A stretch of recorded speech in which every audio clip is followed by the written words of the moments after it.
Lihatlah di dalam sejarah dunia, lihatlah kepada perjalanan dunia ini.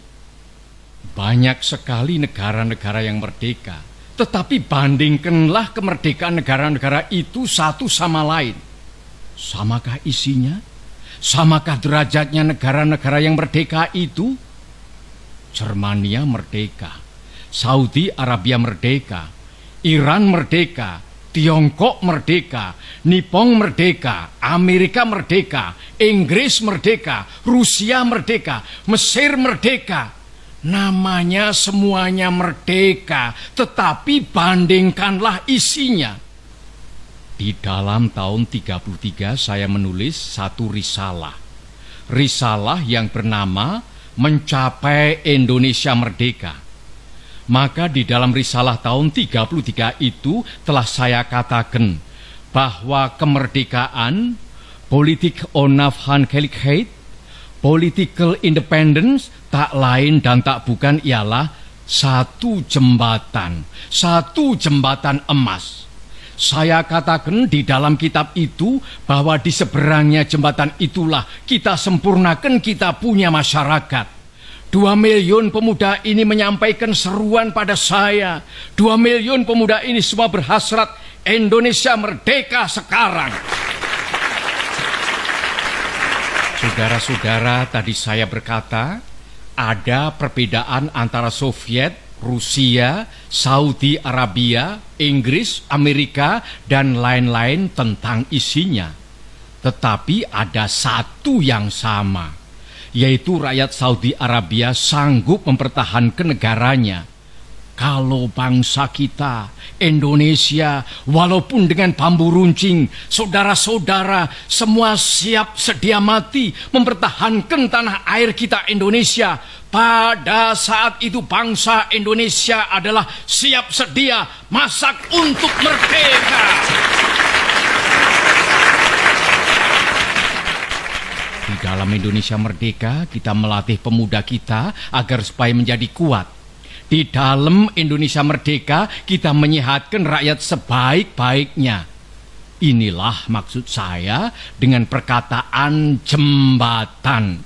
Di seberang jembatan, jembatan emas inilah baru kita leluasa menyusun masyarakat Indonesia merdeka yang gagah, kuat, sehat, kekal, dan abadi. Saudara-saudara, saya bertanya, apakah kita hendak mendirikan Indonesia merdeka untuk sesuatu orang, untuk sesuatu golongan? Mendirikan negara Indonesia merdeka yang namanya saja Indonesia merdeka, tetapi sebenarnya hanya untuk mengagungkan satu orang, untuk memberi kekuasaan kepada satu golongan yang kaya, untuk memberi kekuasaan pada satu golongan bangsawan. Kita hendak mendirikan suatu negara semua buat semua. Bukan buat satu orang, bukan buat satu golongan, baik golongan bangsawan maupun golongan yang kaya. Tetapi semua buat semua. Negara Indonesia bukan satu negara untuk satu orang, bukan satu negara untuk satu golongan, walaupun golongan kaya. Tetapi kita mendirikan negara semua buat semua, satu buat semua, semua buat satu.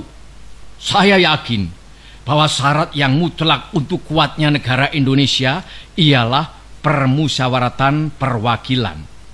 Maka prinsip kita harus, apakah kita mau Indonesia merdeka yang kaum kapitalnya merajalela, ataukah yang semua rakyatnya sejahtera, yang semua orang cukup makan, cukup pakaian, hidup dalam kesejahteraan, merasa dipangku oleh Ibu Pertiwi yang cukup memberi sandang pangan kepadanya? Mana yang kita pilih, saudara-saudara? Kalau kita mencari demokrasi, hendaknya bukan demokrasi barat, tetapi permusyawaratan yang memberi hidup, yakni politik ekonomi demokrasi yang mampu mendatangkan kesejahteraan sosial. Prinsip ketuhanan bukan saja bangsa Indonesia bertuhan, Tetapi masing-masing orang Indonesia hendaknya bertuhan. Tuhannya sendiri. Yang Kristen menyembah Tuhan menurut petunjuk Isa Al-Masih.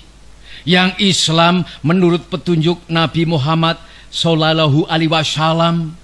Orang Buddha menjalankan ibadatnya menurut kitab-kitab yang ada padanya.